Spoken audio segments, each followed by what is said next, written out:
Yama when you know Maquaba Ghana for when you know Mubia Quaba Bia or country be any country be more Quaba Saba channel way so. I'm sure you know in Galamsey on Semia to say not see the biggest stock of Ghana forget the election ever cause your life young Kwamu Yapa. And see Galamsey no acquire a DB to say it is a risk to our health, to our lands, just say our safety. The is about the Galamsey forget the election but I know say I know very important but see Galamsey no. And it's to me here, yes, and yes, solve the answer and be yet me at was. Now, send me a bar be Pimatis NDC for and a can say, the friends and another baba a can galam say no. Artist or so yagalam say the Cassia pa, one is some MPP appointees be. So I am saying, the young couldn't put tea NDC for the Bromo Casa and the same way. We've been talking about Galamsey. We've been talking about illegal mining. We've been talking about environmental degradation and the effects on human health. As of today, I have not heard His Excellency Mahmoud Bawumia giving us some solution, coming out to say that let's do A, B, C, D to curtail what we are seeing. And she talked about visionary leader. His Excellency John Dramani Mahama.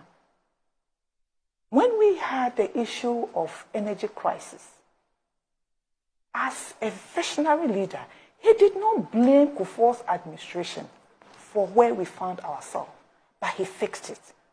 Today, we are having the worst form, and I'm sure His Excellency Addo will go in history as the president whose regime saw the most devastating destruction of our environment with so much impunity. You know, the sad thing is that when we talk about illegal mining and what is happening, they go and arrest these small boys.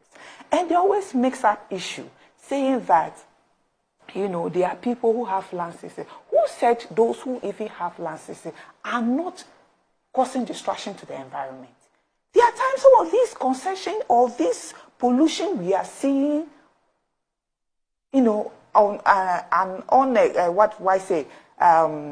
unprecedented level. The small-scale miners are also part of it. We have instances where people come for licenses, and after that, they just give their concession to people to just mine without any control or without any monitoring. Look, what was the government, and for that matter, the people in charge of giving out licenses thinking? When they increased the licenses, we talked about the time mining, you know, started up to 2016. We have 97 licenses. And within a span of 8 years, we are talking about over 1,500 licenses. What were they expecting? What were they expecting to see today? Expecting to bring all of them under an umbrella. When we talk about the destruction to the environment and the level of pollution we are seeing in our water body, they say, oh, let's not politicize it. Who is politicizing this? This is not an issue that affects only NDC or CPP or GFP or whatever. It affects all of us. And we are talking about our existence. We are talking about our livelihood. We are talking about people's exposure to these contaminants. And so when you sit here and you say that it is not an issue of MPP, it is not that easy, you know, to curtail or to solve illegal mining, I tell myself, what are they talking about? The president have all the power to stop illegal mining. So on the face value, on the face value, if we say that from 88 to 2016, from the Ghana license repository, we had license 96, and actually it's actually 96. And from 2016 to 2024 now, and counting, we have over 1,500 and something. And that is because we wanted to bring all of them under an umbrella, like us claimed. And you check those time frames and the results of it that we had, it is obvious that the approach from the 1988 to the 2016 was better than the approach of the 2016 to the 2024 and counting. Obviously, that's what it shows. That's what it's showing. I mean, people have always been comparing our water body, you know, the PRA, the Cobra 2016 as at today. And so when people come and say that, oh, even around 2016, the water was polluted, sometimes you ask yourself, what are they talking about? You see, what is happening is that the big fish are left off the hook. And sometimes it looks like it's a state-sponsored activity that is going on. The president's daughter is being cited as people engaged in mining activity. So how can the president stop his own daughter from mining? Frimpong Boite has mentioned names of big wings, people at the Flagstaff House engaged in illegal mining. Surprisingly, the NPP regional chairman of Ashanti region has been mentioned as somebody involved in illegal mining.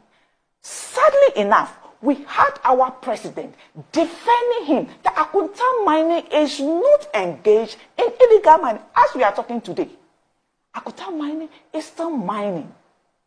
They are still carrying out activities that is destroying the environment.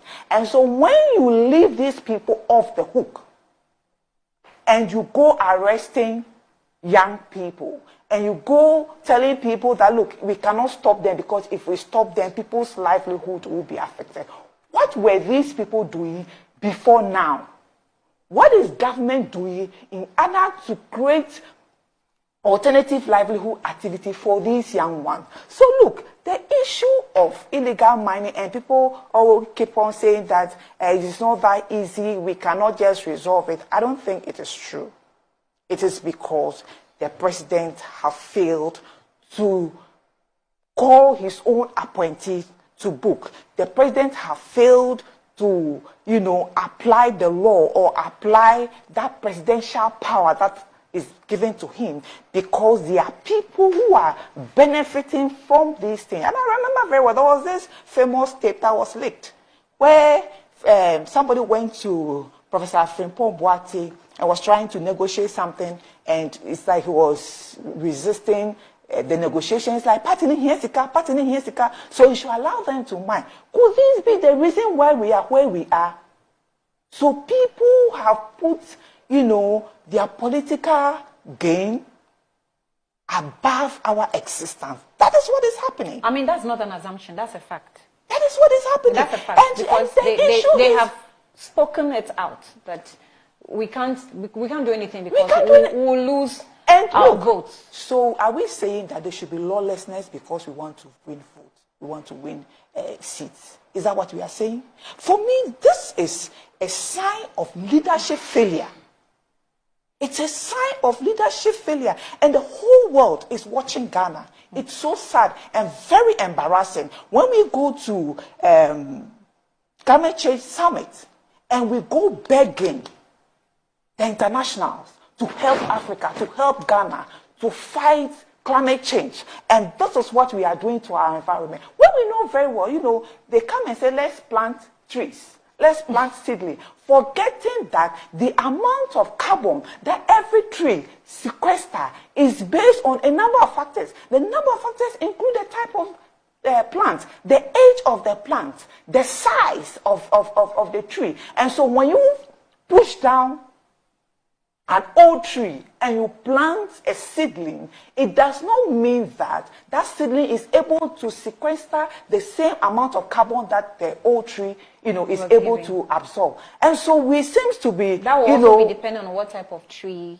Tickling ourselves, yes, the type of tree, the age of the tree, and then a number of factors, including the canopy level. And so if you, push down a tree that has a large canopy area and you come and plant small seedling or small plant, the amount of carbon that the elder or older tree is able to absorb is not the same as the younger tree. And so we are only deceiving ourselves and thinking we are fighting climate change. Look at this year, northern region, they are already crying of issue of drought. And it's also as a result of this, because in the climate or in the atmosphere, there's no boundary or barrier as far as what the activities that one community or one country carry out, how it affects another country, There's no boundary. So whatever happened in Ashanti region, in Western region, in the forest, also affects people in the north and the entire country. And so if we keep deceiving ourselves and try to generalize the situation and say that, oh, it is not that easy. Stopping Galamsey is very easy. If only our president come out and say, hey, nobody would involve in illegal mining. Everybody would stop. And I am saying that we are seeing what we are seeing because of leadership failure and because some people are beneficiary of what is happening. But this is greed, this is selfishness, this is unacceptable. And I think that, look, the future of our children are at stake. And even this current generation, because nobody should think that, look, you eat banku and think you are safe. You eat fufu and think you are safe. We are not safe. In the in the hospital, they are showing that there is a rise in the issue of kidney failure, in the issue of lung failure or lung diseases, or issue of gene mutation during formation of children. Just in case you're watching the screen, what you saw, the video you saw, we're told, is a water treatment plant in Konongo. So that is the water it is treating for you. I'm not sure so sad. The environs it serves. So sad. And you know, Annie, it's so sad that the big fishes have been left off the hook. And the young men and women out there telling the president that our lives are at risk. So our existence is being threatened. And these young people have been arrested. The president says he is not the one that prosecutes or arrests individuals. But who appointed the IGP? We had instances where people are persecuted and imprisoned and we have presidential pardon. What about that? The president has the power to do anything and everything. If the president called the IGP today and say release all the protesters that were arrested, I believe that will be done immediately. But I think that the arrest is, or they have not left this individual as a way of putting, or as a way of trying to put some fear into individual or to the citizens so that they will not go out to demonstrate. But look, there's an extent to which you can push an individual. And when you push people to the wall, that is when they no longer fear anything. And when that happens, hey, even the military, they will leave their guns and run, because the power of the people is more than any military troop that you can think about. Look at what happened in Kenya. When the people were arrested, you could see that there was no fear in them because like they've been oppressed for so long. Sadly enough, I think we have passed even Kenya stage. But Ghanaians, you know, we are a peaceful people with so much patience. And I think that come December 7th, that's where we will vote with our anger. Chabusuya utie ya utimi ho sesi a de akwa ne se na nado baba ne ka ho ne binti no allegedly na nado baba ne appointees ne bi ka ho nti na nado dan kwa beso best topic Galamsey no kwase ne banya de ase ne fie na sika ne nyina eba tia nti no mpo stop to the Galamsey abusuya wo kire wo so adwen bomodin so be like wo be share no subscribe to this video. Thank you for watching.